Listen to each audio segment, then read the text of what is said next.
नमस्कार, one page YouTube channel में आपका स्वागत है। आज सुनिए मुंशी प्रेमचंद की लिखी कहानी सज्जनता का दंड।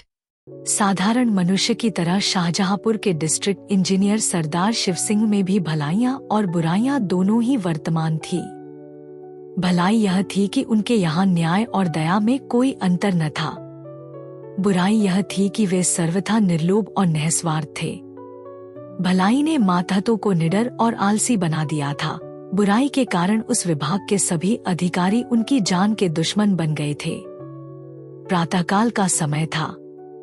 वे किसी पुल की निगरानी के लिए तैयार खड़े थे, मगर साइस अभी तक मीठी नींद ले रहा था। रात को उसे अच्छी तरह सहेज दिया था कि पौ फटने के पहले गाड़ी तैयार कर लेना। लेकिन सुबह भी हुई, सूर्य भगवान ने दर्शन भी दिए, शीतल किरणों में गर्मी भी आई, पर साइस की नींद अभी तक नहीं टूटी। सरदार साहब खड़े खड़े थक कर एक कुर्सी पर बैठ गए। साइस तो किसी तरह जागा, परंतु अर्दली के चपरासियों का पता नहीं। जो महाशय डाक लेने गए थे वे एक ठाकुरद्वारा में खड़े चरणामृत की परीक्षा कर रहे थे। जो ठेकेदार को बुलाने गए थे वे बाबा रामदास की सेवा में बैठे गांजे का दम लगा रहे थे। धूप तेज होती जाती थी। सरदार साहब झुंझला कर मकान में चले गए और अपनी पत्नी से बोले, इतना दिन चढ़ाया, अभी तक एक चपरासी का भी पता नहीं। इनके मारे तो मेरे नाक में दम आ गया है। पत्नी ने दीवार की ओर देखकर दीवार से कहा, यह सब उन्हें सिर चढ़ाने का फल है। सरदार साहब चिढ़कर बोले, क्या करूं, उन्हें फांसी दे दूं? सरदार साहब के पास मोटरकार का तो कहना ही क्या, कोई फिटन भी न थी। वे अपने इक्के से ही प्रसन्न थे, जिसे उनके नौकर चाकर अपनी भाषा में उड़नखटोला कहते थे। शहर के लोग उसे इतना आदर सूचक नाम न देकर छकड़ा कहना ही उचित समझते थे। इस तरह सरदार साहब अन्य व्यवहारों में भी बड़े मितव्ययी थे। उनके दो भाई इलाहाबाद में पढ़ते थे। विधा माता बनारस में रहती थी। एक विधा बहन भी उन्हीं पर अवलंबित थी। इनके सिवा कई गरीब लड़कों को छात्रवृत्तियां भी देते थे। इन्हीं कारणों से वे सदा खाली हाथ रहते। यहाँ तक कि उनके कपड़ों पर भी इस आर्थिक दशा के चिन्ह दिखाई देते थे। लेकिन यह सब कष्ट सहकर भी वे लोग को अपने पास फटकने न देते थे। जिन लोगों पर उनका स्नेह था वे उनकी सज्जनता को सराहते थे और उन्हें देवता समझते थे। उनकी सज्जनता से उन्हें कोई हानि न होती थी, लेकिन जिन लोगों से उनके व्यावसायिक संबंध थे वे उनके सद्भावों के ग्राहक न थे, क्योंकि उन्हें हानि होती थी। यहाँ तक कि उन्हें अपनी सहधर्मिणी से भी कभी कभी अप्रिय बातें सुननी पड़ती थी। एक दिन वे दफ्तर से आए तो उनकी पत्नी ने स्नेहपूर्ण ढंग से कहा, तुम्हारी यह सज्जनता किस काम की, जब सारा संसार तुमको बुरा कह रहा है? सरदार साहब ने दृढ़ता से जवाब दिया, संसार जो चाहे कहे, परमात्मा तो देखता है। रामा ने यह जवाब पहले ही सोच लिया।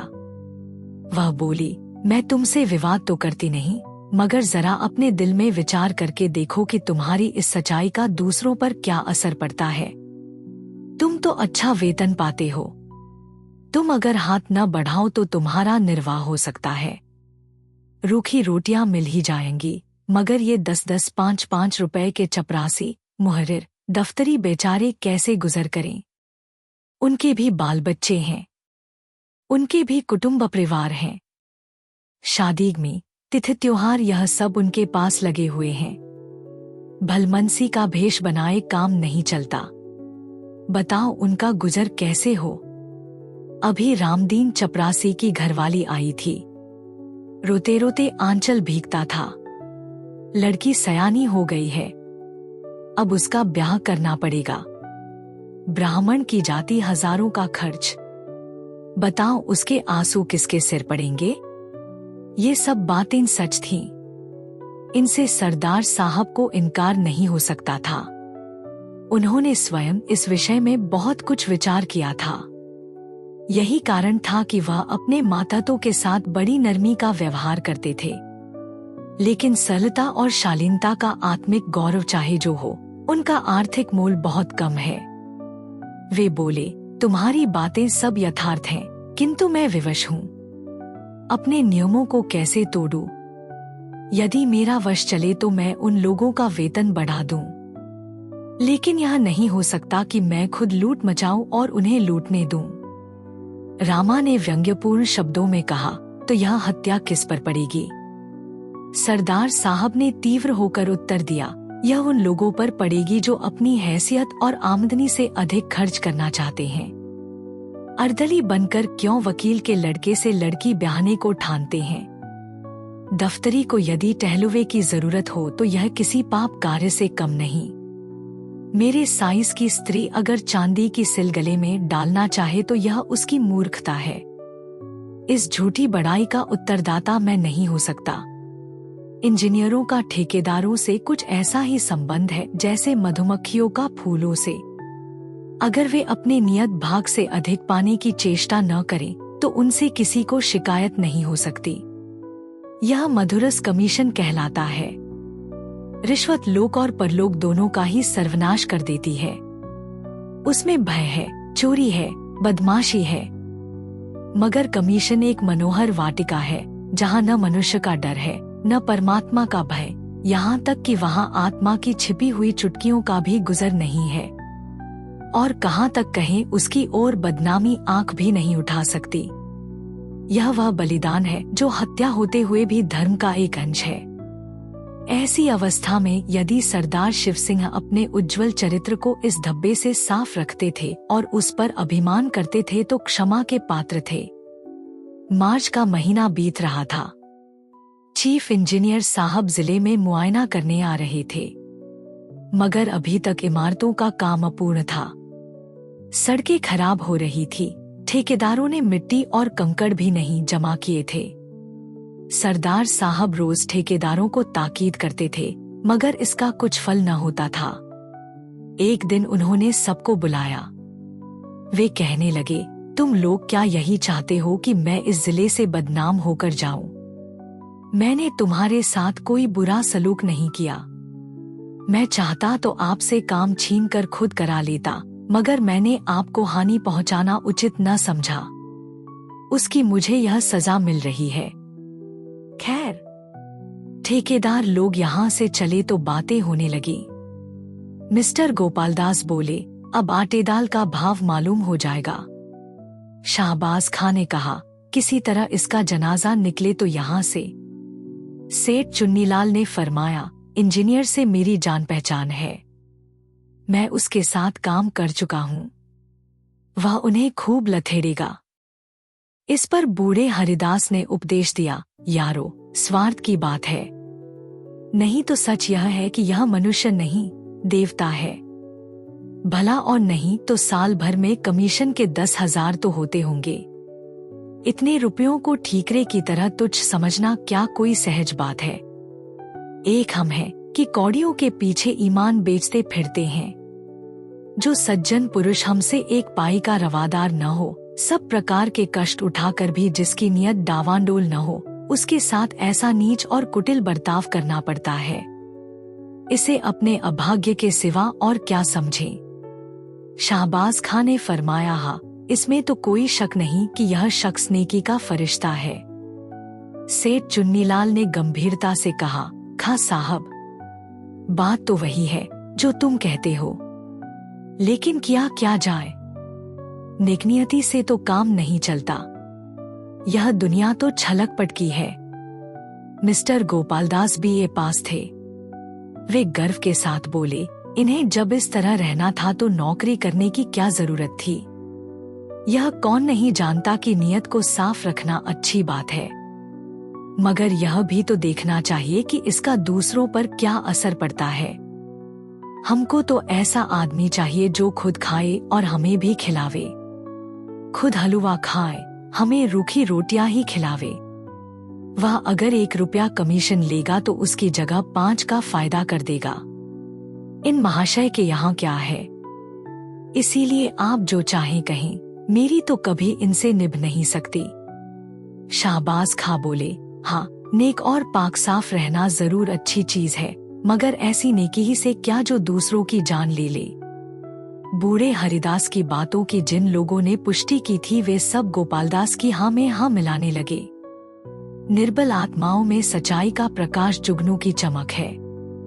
सरदार साहब के एक पुत्री थी। उसका विवाह मेरठ के एक वकील के लड़के से ठहरा था। लड़का होनहार था, जातिकुल का ऊंचा था। सरदार साहब ने कई महीने की दौड़ धूप में इस विवाह को तय किया था और सब बातें तय हो चुकी थी, केवल दहेज का निर्णय नहीं हुआ था। आज वकील साहब का एक पत्र आया। उसने इस बात का भी निश्चय कर दिया, मगर विश्वास, आशा और वचन के बिल्कुल प्रतिकूल। पहले वकील साहब ने एक जिले के इंजीनियर के साथ किसी प्रकार का ठहराव व्यर्थ समझा। बड़ी सस्ती उदारता प्रकट की। इस लज्जित और घृणित व्यवहार पर खूब आंसू बहाए। मगर जब ज्यादा पूछताछ करने पर सरदार साहब के धन वैभव का भेद खुल गया, तब दहेज का ठहराना आवश्यक हो गया। सरदार साहब ने आशंकित हाथों से पत्र खोला। 5,000 रुपए से कम पर विवाह नहीं हो सकता। वकील साहब को बहुत खेद और लज्जा थी कि वे इस विषय में स्पष्ट होने पर मजबूर किए गए, मगर वे अपने खानदान के कई बूढ़े खुर्राट, विचारहीन, स्वार्थांत महात्माओं के हाथों बहुत तंग थे। उनका कोई वंश न था। इंजीनियर साहब ने एक लंबी सांस खींची। सारी आशाएं मिट्टी में मिल गईं। क्या सोचते थे, क्या हो गया? विकल होकर कमरे में टहलने लगे। उन्होंने जरा देर पीछे पत्र को उठा लिया और अंदर चले गए। विचारा कि यह पत्र रामा को सुनावे, मगर फिर ख्याल आया कि यहाँ सहानुभूति की कोई आशा नहीं। क्यों अपनी निर्बलता दिखाऊं? क्यों मूर्ख बनूं? वह बिना बातों के बात न करेगी। यह सोचकर वे आंगन से लौट गए।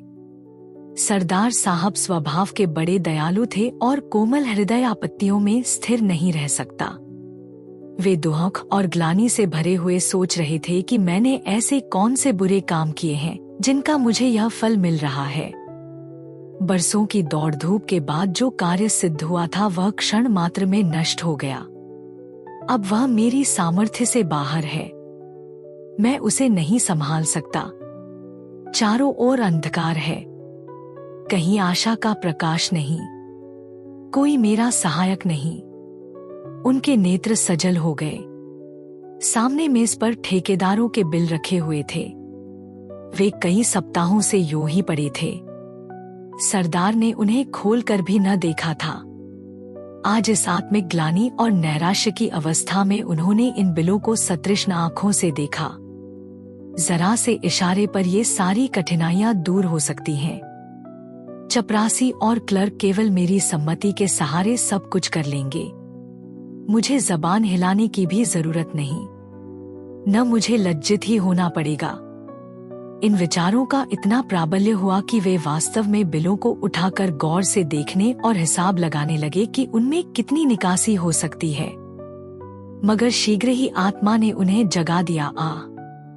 मैं किस भ्रम में पड़ा हुआ हूँ? क्या उस आत्मिक पवित्रता को, जो मेरी जन्म भर की कमाई है, केवल थोड़े से धन पर अर्पण कर दूं? जो मैं अपने सहकारियों के सामने गर्व से सिर उठाए चलता था, जिससे मोटर कार वाले भ्रातृगण आंखें नहीं मिला सकते थे, वही मैं आज अपने उस सारे गौरव और मान को, अपनी संपूर्ण आत्मिक संपत्ति को 10-5 हजार रुपयों पर त्याग दूं? ऐसा कदापि नहीं हो सकता। अब उस कुविचार को परास्त करने के लिए, जिसने क्षणमात्र के लिए उन पर विजय पाली थी, वे उस सुनसान कमरे में जोर से ठठाकर हंसे। चाहे यह हंसी उन बिलों ने और कमरे की दीवारों ने न सुनी हो, मगर उनकी आत्मा ने अवश्य सुनी। उस आत्मा को एक कठिन परीक्षा में पार पाने पर परम आनंद हुआ। सरदार साहब ने उन बिलों को उठाकर मेज के नीचे डाल दिया, फिर उन्हें पैरों से कुचला। तब इस विजय पर मुस्कुराते हुए वे अंदर गए। बड़े इंजीनियर साहब नियत समय पर शाहजहांपुर आए। उसके साथ सरदार साहब का दुर्भाग्य भी आया। जिले के सारे काम अधूरे पड़े हुए थे। उनके खानसामा ने कहा, हुजूर, काम कैसे पूरा हो? सरदार साहब ठेकेदारों को बहुत तंग करते हैं। हेड क्लर्क ने दफ्तर के हिसाब को भ्रम और भूलों से भरा हुआ पाया। उन्हें सरदार साहब की तरफ से न कोई दावत दी गई न कोई भेंट। तो क्या वे सरदार साहब के नातेदार थे जो गलतियां न निकालते? जिले के ठेकेदारों ने एक बहुमूल्य डाली सजाई और उसे बड़े इंजीनियर साहब की सेवा में लेकर हाजिर हुए। वे बोले, हुजूर, चाहे गुलामों को गोली मार दे, मगर सरदार साहब का अन्याय अब नहीं सहा जाता। कहने को तो कमीशन नहीं लेते, मगर सच पूछिए तो जान ले लेते हैं। चीफ इंजीनियर साहब ने मुआयने की किताब में लिखा, सरदार शिव सिंह बहुत ईमानदार आदमी है। उनका चरित्र उज्जवल है, मगर वे इतने बड़े जिले के कार्य का भार नहीं संभाल सकते। परिणाम यह हुआ कि वे एक छोटे से जिले में भेज दिए गए और उनका दर्जा भी घटा दिया गया। सरदार साहब के मित्रों और स्नेहियों ने बड़े समारोह से एक जलसा किया। उसमें उनकी धर्मनिष्ठा और स्वतंत्रता की प्रशंसा की। सभापति ने सजल नेत्र होकर कंपित स्वर में कहा, सरदार साहब के वियोग का दुहक हमारे दिल में सदा खटकता रहेगा। यह घाव कभी न भरेगा। मगर फेयरवेल डिनर में यह बात सिद्ध हो गई कि स्वादिष्ट पदार्थों के सामने वियोग का दुहक दुस्सा नहीं। यात्रा के सामान तैयार थे। सरदार साहब जलसे से आए तो रामा ने उन्हें बहुत उदास और मलिनमुख देखा। उसने बार बार कहा था कि बड़े इंजीनियर के खानसामा को इनाम दो, हेड क्लर्क की दावत करो, मगर सरदार साहब ने उसकी बात न मानी थी।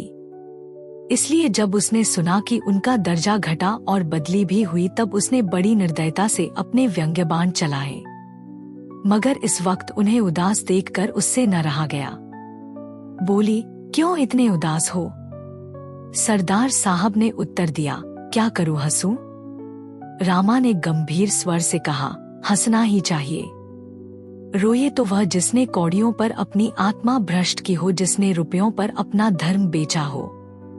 वह बुराई का दंड नहीं है, यह भलाई और सज्जनता का दंड है। इसे सानंद झेलना चाहिए। यह कह उसने पति की ओर देखा तो नेत्रों में सच्चा अनुराग भरा हुआ दिखाई दिया। सरदार साहब ने भी उसकी ओर स्नेहपूर्ण दृष्टि से देखा। उनकी हृदयेश्वरी का मुखारविंद सच्चे आमोद से विकसित था। उसे गले लगाकर वे बोले, रामा, मुझे तुम्हारी ही सहानुभूति की जरूरत थी। अब मैं इस दंड को सहर्ष सहूंगा। अगर आपको यह कहानी पसंद आई तो सब्सक्राइब करें और बेल आइकन दबाएं। अपने सुझाव कमेंट बॉक्स में बताएं। अगली कहानी तक शब्दों की दुनिया में डूबे रहे। धन्यवाद।